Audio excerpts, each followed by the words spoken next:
Hello everyone, welcome back to another Team Kitchen Fable video. I'm joined today by Jacob and Mike, and I'm Steven, just so you know, don't forget my name. And we're going to be today talking about generic equipment and their viability coming into the future, or just in general, how we'll see them come into favor or lose favor and stuff like that. And we're going to start off really simply with the first equipment of the game, and that's going to be Iron Rod equipment, and that's just going to be all Iron Rod equipment and any of the viability about it. Yeah, so Jacob, what do you think about this one? Yeah, I think Iron Rod equipment definitely is judged based on slots. Obviously, we have all 4 slots worth of it. Yep. The only one that I most commonly see is Guardian using it in the boot slot, because Guardian has very bad choices in the boot slot. I've seen some Dromailists use Iron Rod equipment just because they want to boost their defending potential.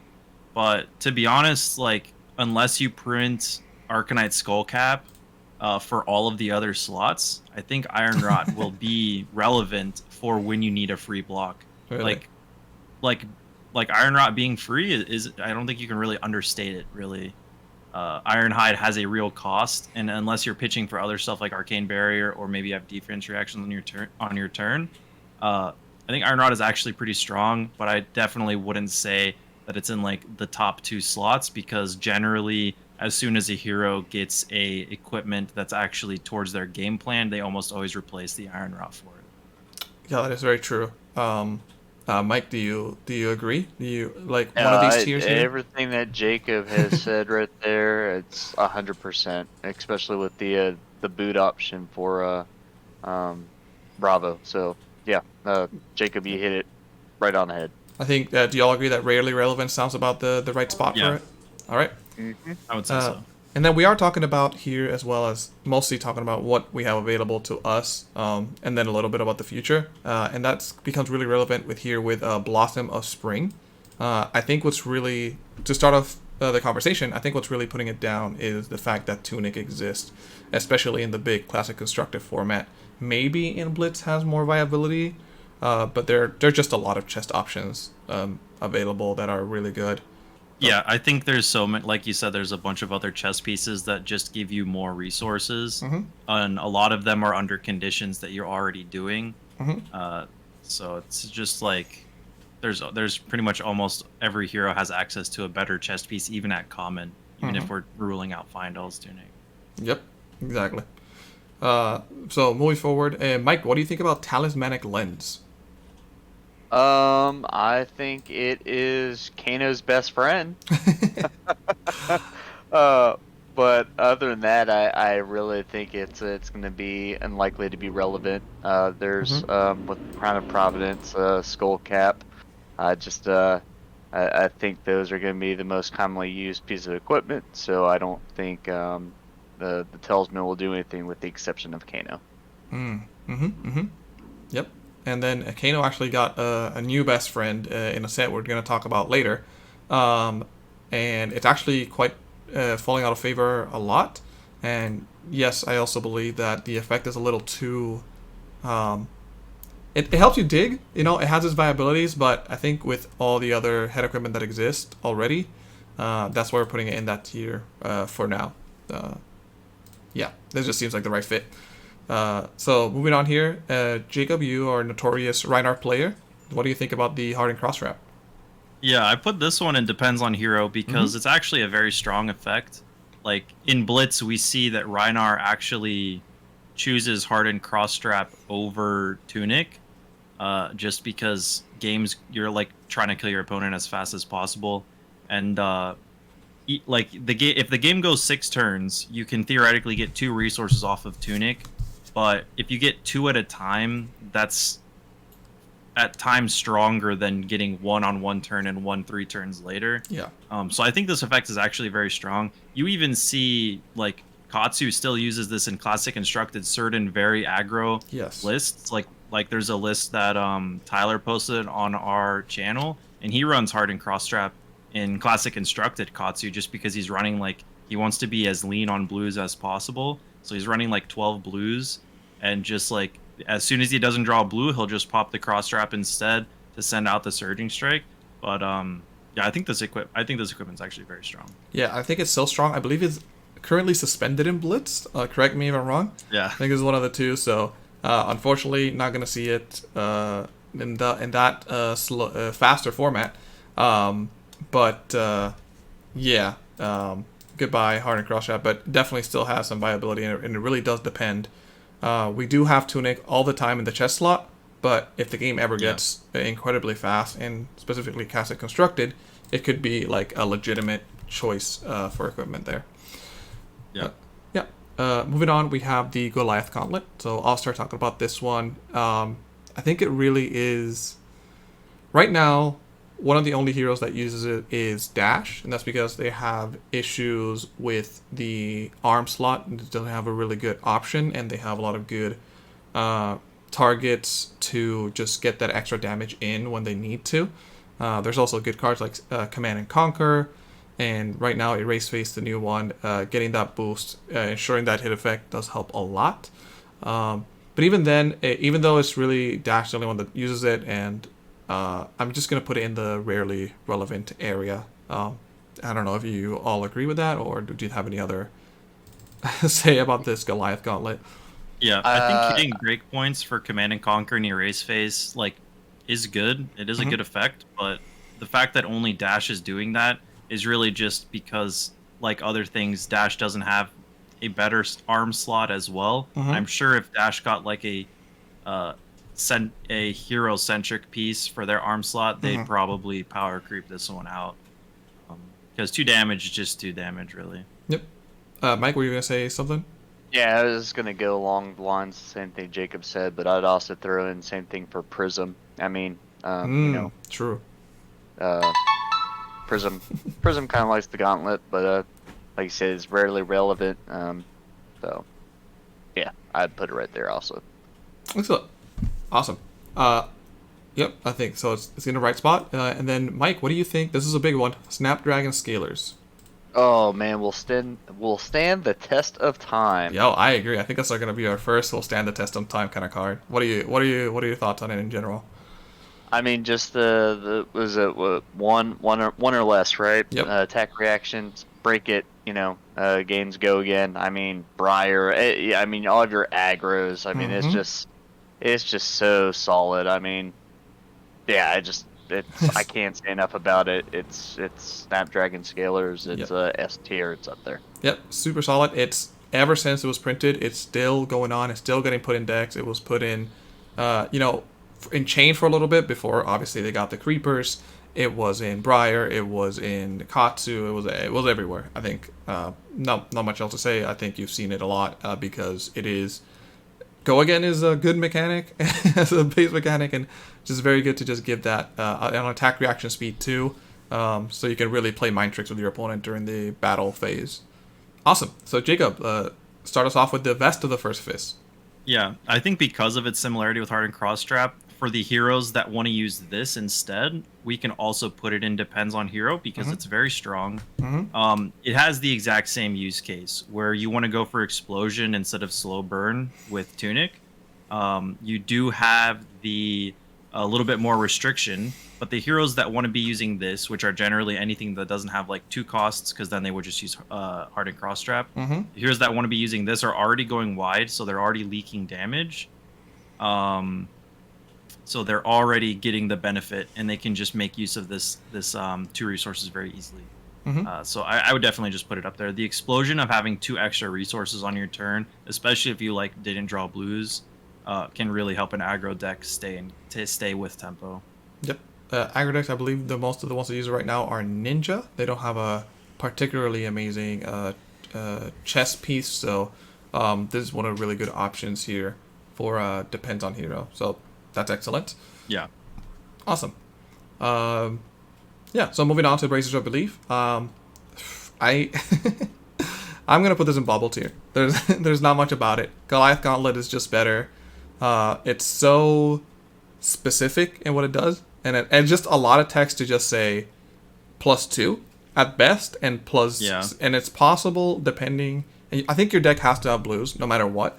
And there could be a case at some point in the game that if you have this, it will be a break your arm piece, give +0. And that's just terrible. That like if you don't set it up, which you can, there's opt, there's look at the top of the deck. I think Azalea is the only one that really might. I've seen a deck or two with it, and I don't think that's a very good for that piece to move forward if it's the only hero that has it, or that has any good use on it.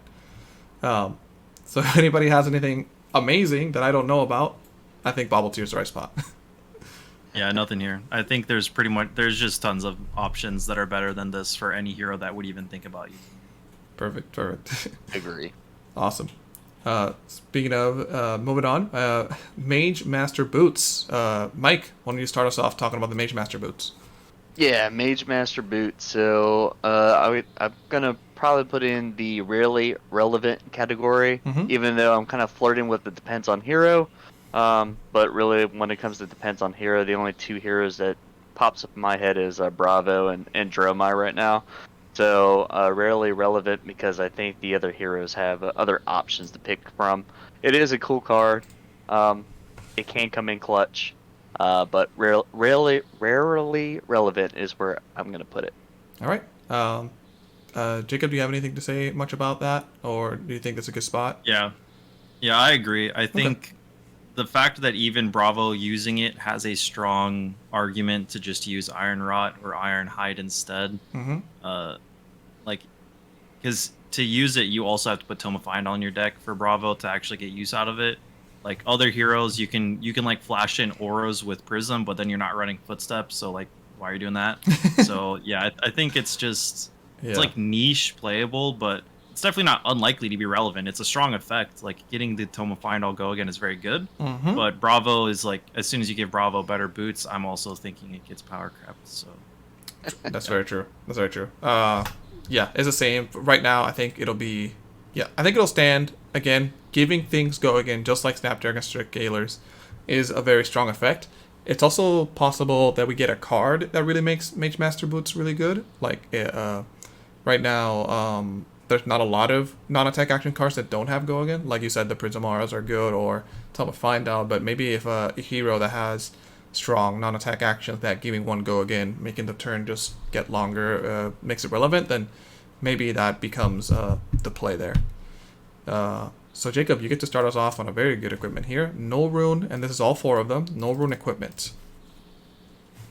Yeah, I think no rune equipment is going to stand the test of time. There's a few heroes that have built-in Arcane Barrier. Like, you have Skullhorn for Rhynar that gives you AB2. Obviously, you're going to run that over the hood in most cases.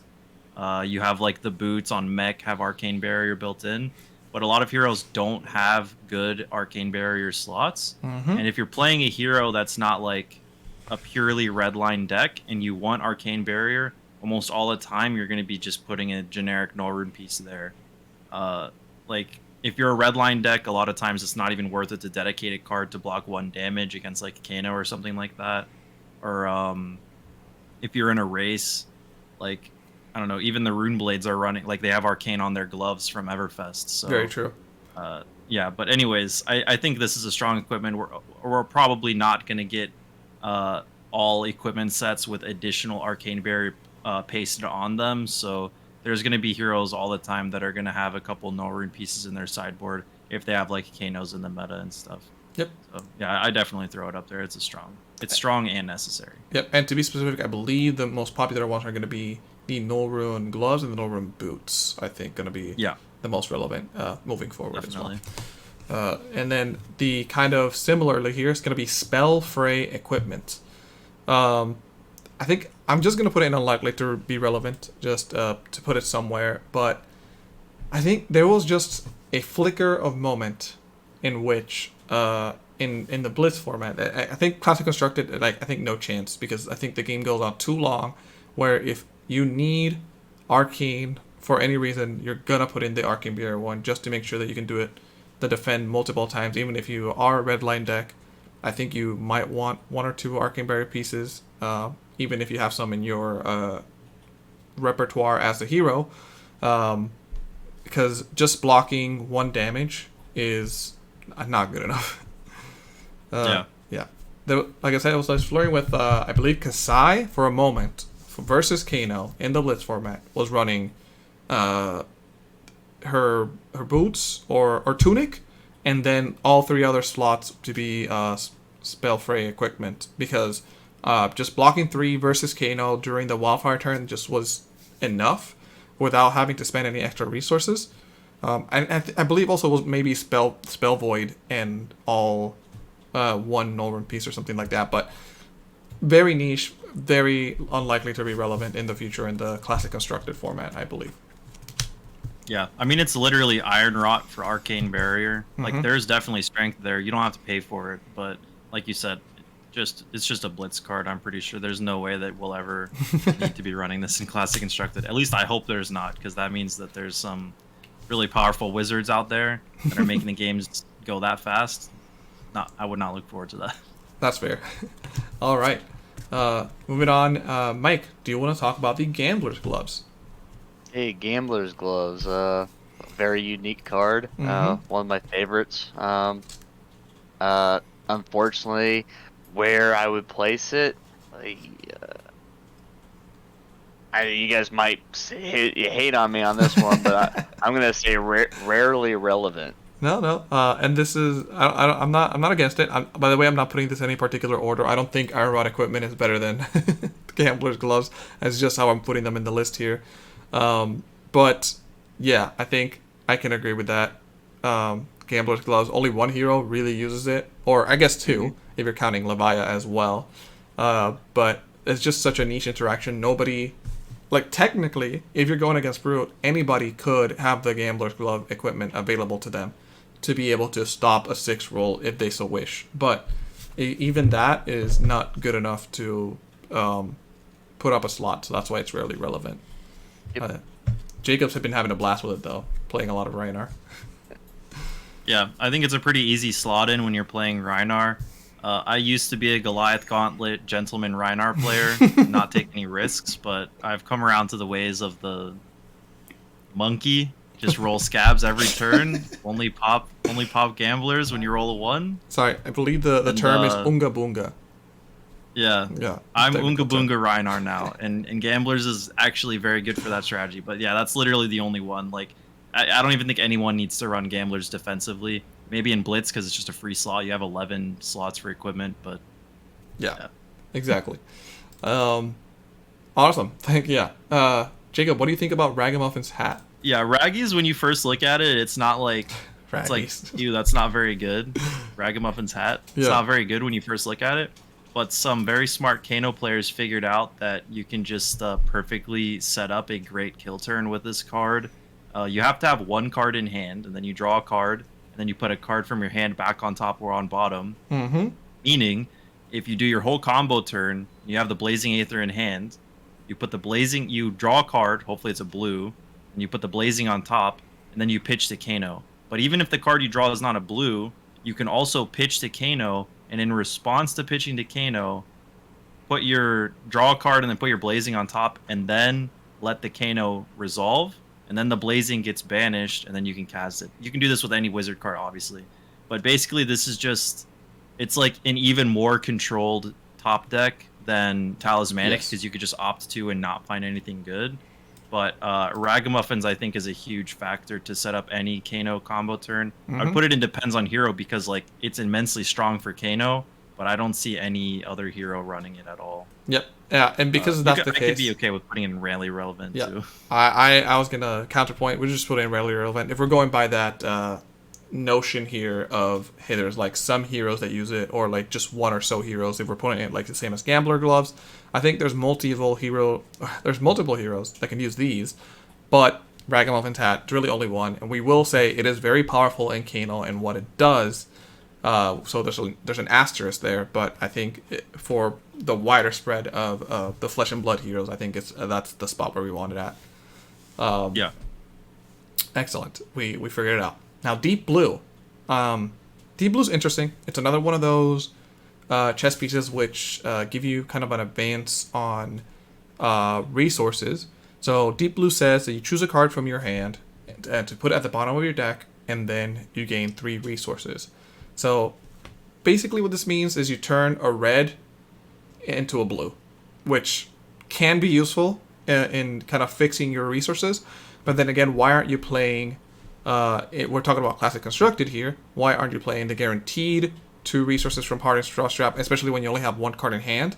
This deep blue doesn't really work very well when when you only have 1 card in hand.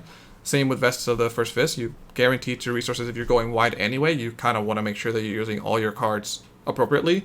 So if your hand only costs 2 resources, if you have a 0/1, 0/1, deep blue doesn't do anything there because you want to play your 0, maybe hit with it, use your Vest, go 1/1, and keep going like that. So I think it's firmly, for me, in the bauble tier, unfortunately.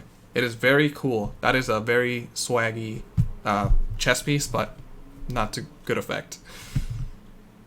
Yeah, if we were talking about limited, though, it's a different story. Deep blue is like pack 1, pick 1 all day, every day. Elzavaria limited. Put that out there. Yeah. Y'all can put that out there. No problem. Okay. Cracker Jacks. Cracker Jacks. Mike, this is for you. Yeah, I like it in the limited format. Talk about constructed here. Yeah. Because it definitely tails. It's another one you snatch up, especially if you're playing Oldhim. But as far as it goes, I would put in the bauble tier. I'm with you. It's just, I think Tales of Aria, and I'm actually going to double dip here. I'm going to put Runaways in bubble tier. I think Tales of Aria was very good limited format in which they had some really good choices for equipment. And it's actually a very good draft format if everybody knows what they're doing in the draft section. It can be really hard when there's a few people that don't know where to go in the draft. But the equipment themselves for the expanded classic constructed to use in deck building, and I don't think it's very good. So that was Cracker Jacks. Runaways is the other one from Tales of Aria, and it just says what does it say? Prevent the next 1 damage that will be dealt to your hero this turn. If you've been dealt this damage this turn, right? And only, it says activate this ability only if you've been dealt damage this turn. So it's like a worse Iron Rot, a worse Spell Fray. It is any type of damage, so if untyped damage becomes like insane for some reason, then maybe, but no, I don't think so. I think so. Basically, in the future, during Rhinar Supremacy, every game, if you go below 4 health, you're just dead to double Reckless. Pack these babies. After the first Reckless swing, pop the Runaways, prevent one of the next one, and then you're golden. You're going to live. That's true. Thank you for that niche case. You're welcome. Still in bauble tier. Okay, so we got a very interesting equipment, Arcane Lantern. Go ahead, Jacob. What do you think of our good friend, the Arcane Lantern? Yeah, I actually really like this card a lot because it opens up. It's like very creative, first of all, but it opens up a lot of like deck building decisions. A lot of times you have to nuke one of your strong equipment pieces in favor of a null rune piece, but you can run this instead. Also, this is probably a little bit toxic, but it means that Oldhim can run AB5 on like 4 null rune plus a single arm, like a single hammer plus Lantern. Like I don't think that's really necessary for the game, but it's very strong, which is what we're talking about. But yeah, other heroes like Brute can consider running 1 claw and 1 lantern. I personally just like running the club against wizards because it outputs better consistent damage. But I would put it in the depends on hero because if you have access to one-handed weapons, this is very good consideration because equipment pieces like these are all generic equipments. There's also tons of very strong class equipments that you maybe don't want to overwrite with a null rune, but you do want to have access to null rune. I think Arcane Lantern is. I think it's going to be strong in a lot of scenarios. It's just a very good card. I like it a lot.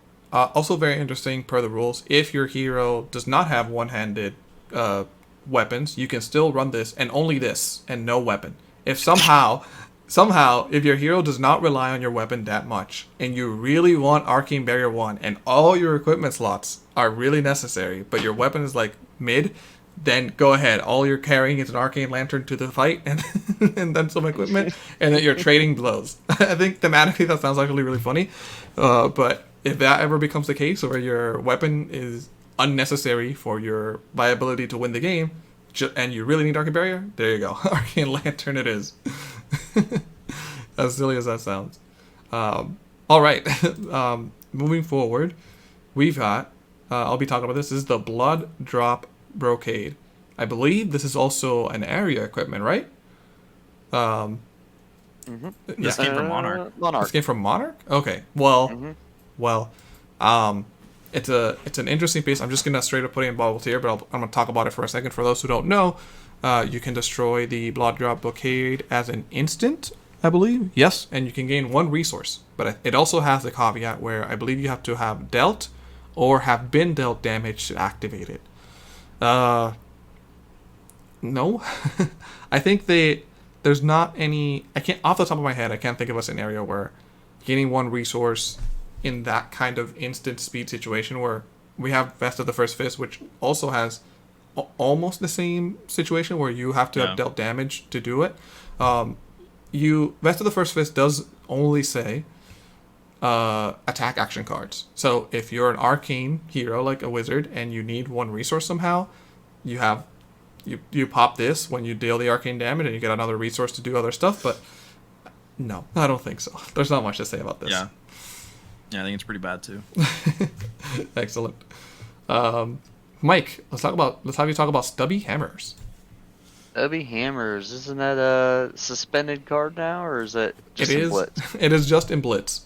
But so it's available now in Classic Constructed. So if you can just just what do you think about it in Classic Constructed, and where do you think it lands? Constructed, I don't really think it's relevant at all. So unlikely to be relevant. I don't unless it's like Katsu or Phi maybe. To utilize. Phi's using it right now. Other than that, so maybe it depends on hero. Yep, I think it's gonna be. We're gonna put it because we're the way that we're kind of doing this here. I think we established it. I think we're gonna put it in rarely relevant. Right now, Phi is using it to great effect in what they call the combo Phi list. And they just pop the Stubby Hammers. They also use like Art of War, use Spreading Flame. So they use just a bunch of combo pieces to just buff everything by 2 or 3, depending on what they have on their hands. But I think rarely relevant for the Stubby Hammer is going to be a slot for it. Yeah, I mean, I think the fact that they suspended it in Blitz is a testament to how strong it actually is. Yep. Even before Uprising came out, there was like some Katsu lists floating around that were using Stubby Hammers and comboing off with like 100 wins and stuff. True. And like blue snatch and random stuff like that, which was very interesting. They can deal a lot of damage in a turn, but I don't know if they had the consistency to get there against like other aggro decks. But yeah, it's a powerful effect, like theoretically infinite if you're going wide and you're drawing cards. Not obviously it's not infinite, but like the wider you can go, the better this card gets, and it just multiplies in value. So the effect itself is very strong. The drawback is that generally you have to be running obviously three or less power attacks, which means your deck's power is probably not that great. But like when you have 3 Phoenix Flames in your deck, or in your graveyard rather, like you're already plussing off of that. So I actually think the effect is very strong. I do agree that it's okay to be in rarely relevant because you have to have a deck specifically tuned to use this, and it's not just going to slot into like any old deck. Exactly. But yeah. Perfect. I think you said pretty good. And now, Jacob, you get a big one. What do you think about Arcanite Skullcap?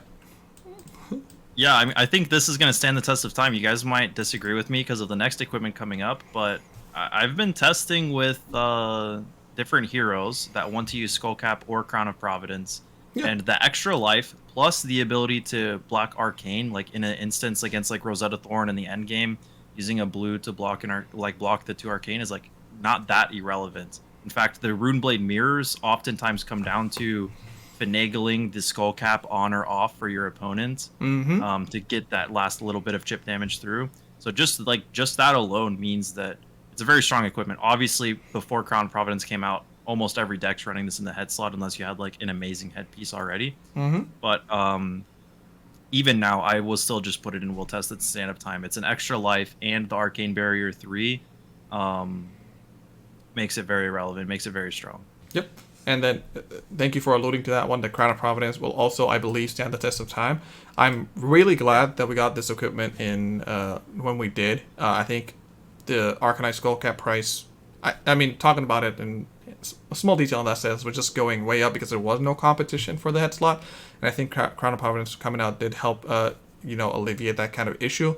But also, it also gave a good, like an interesting deck building decision because Arcanite Skullcap, if you were having trouble like finagling, giving you the 3 defense, it was a bit difficult because if the game was going too back and forth, you didn't find a good chance to block with the equipment.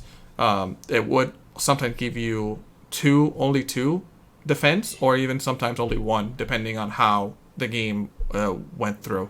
But Crown of Providence just guarantees you the 2 defense, and it gives you the ability to filter your hand or 1 card in your hand to something that might potentially be better. So, yeah. Or your arsenal. Yeah. Exactly. Or your arsenal, exactly. Yeah, you can remove your arsenal, and if the opponent is going wide, you actually have an extra blocking card as well. So that is, thank you, Mike, that is definitely a good case for that card. Yeah, so definitely will stand the test of time. Okay, Mike, what do you think about time skippers? Time skippers is I think it goes into the depends on hero category. Mm-hmm. A couple scenarios. Your Bravos could use it. Your Prisms could use it. Your Dromize could use it. So, the cost of it kind of sucks. 3 resources, Yeah. but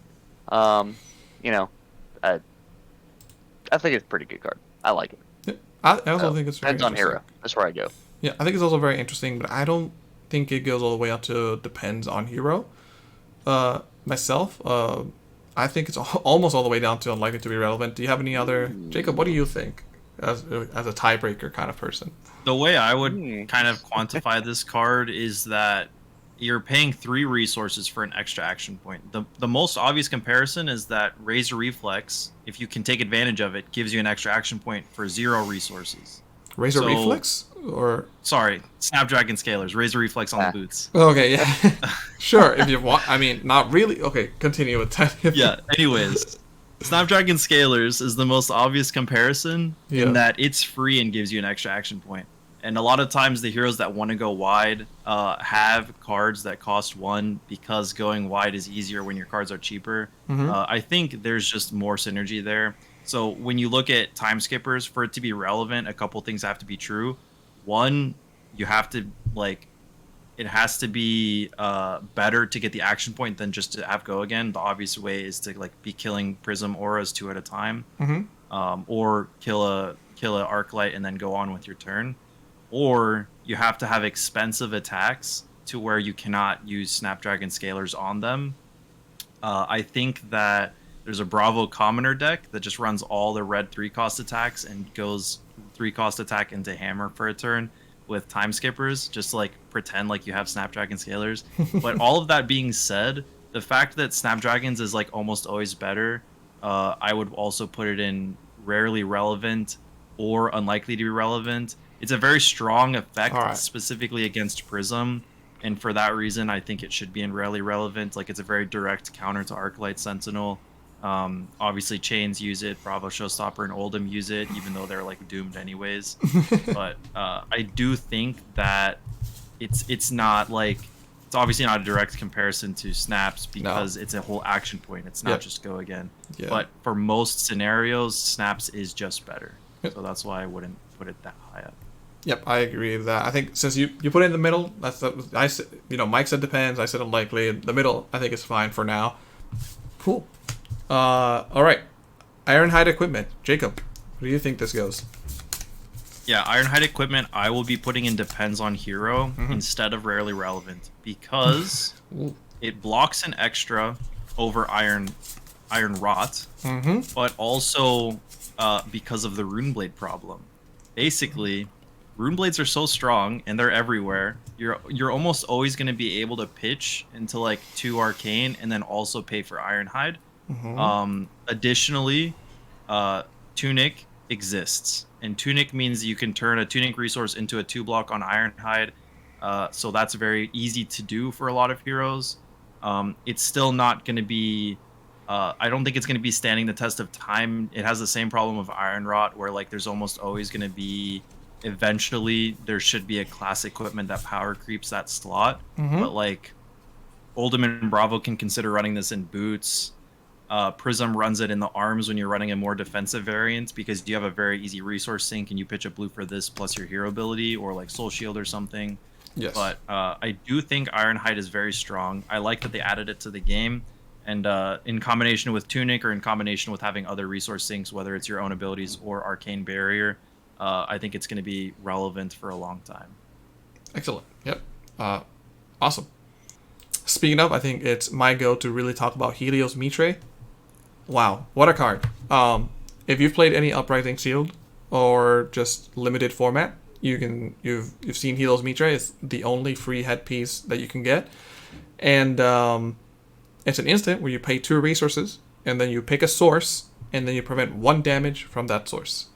I immediately just put it in unlikely to be relevant because it's I don't think it's almost bobble tier. I don't know. What do y'all think?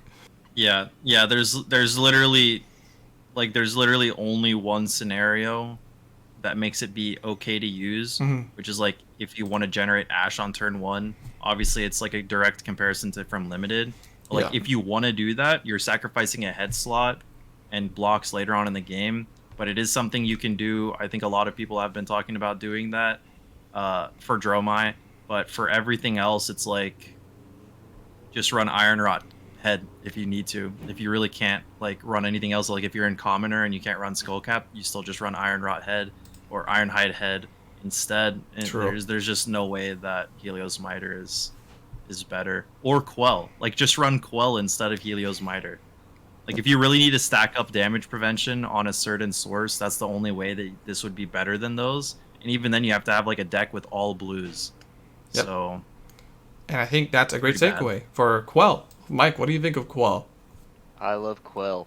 Quell is awesome. Quell in general, all of it. We're a little biased, I think. We made a video explaining how Quell is quote-unquote POG, and its great uses there. It's currently, very interestingly enough, the same with, I forgot to mention about Spell Fray. There is no headpiece for Quell or Spell Void. So that is something to be noted, but I don't think it diminishes the viability. Look at it too much. It's a tough one. You know what? I want to put it at will stand the test of time. Yeah. Let's put it there. I think we're gonna be really high on it, and if we're wrong about this one, that's okay.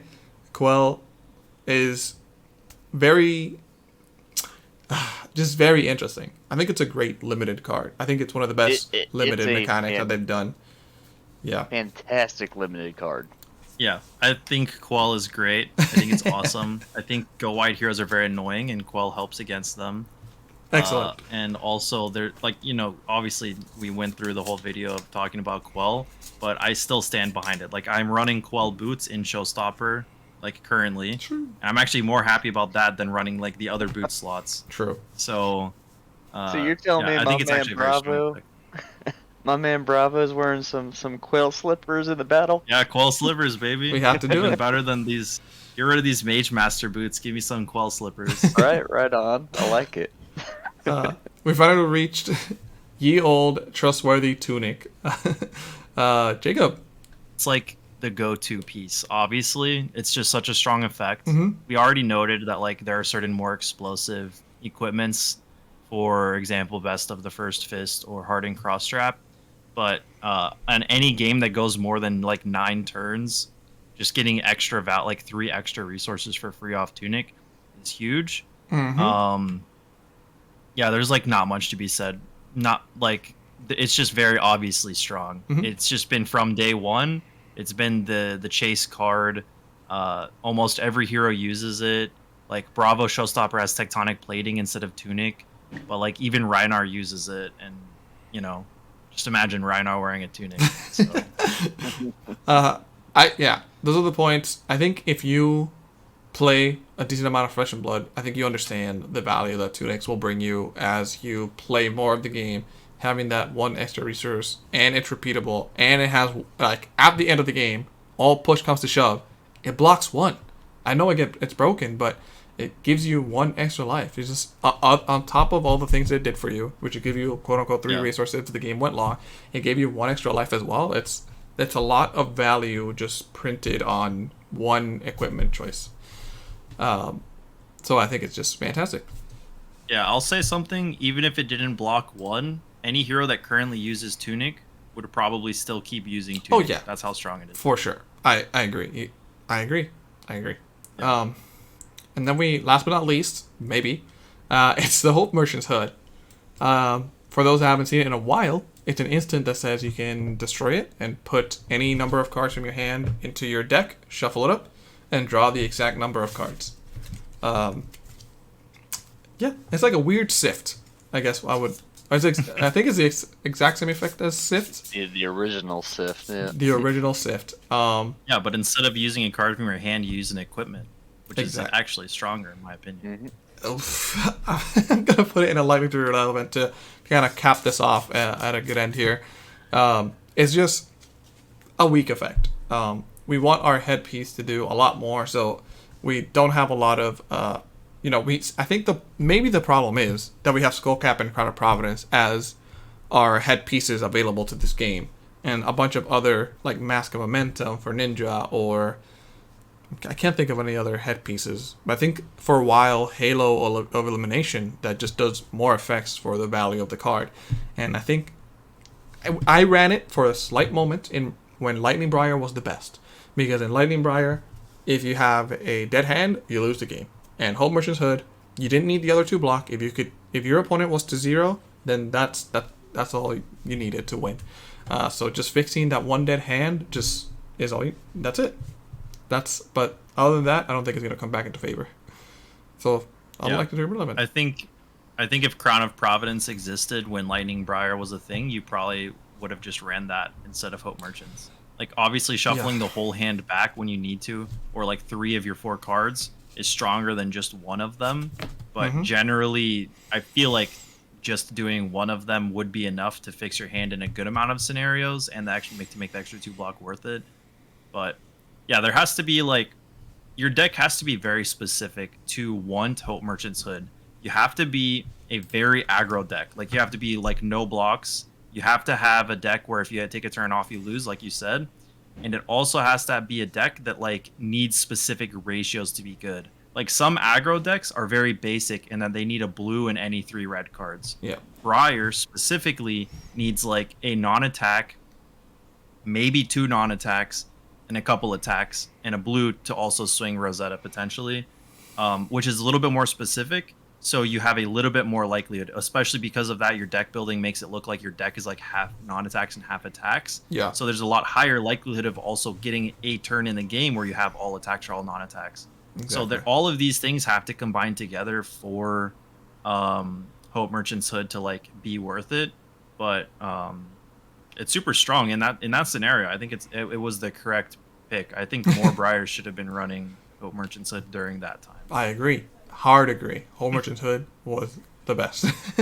Yeah.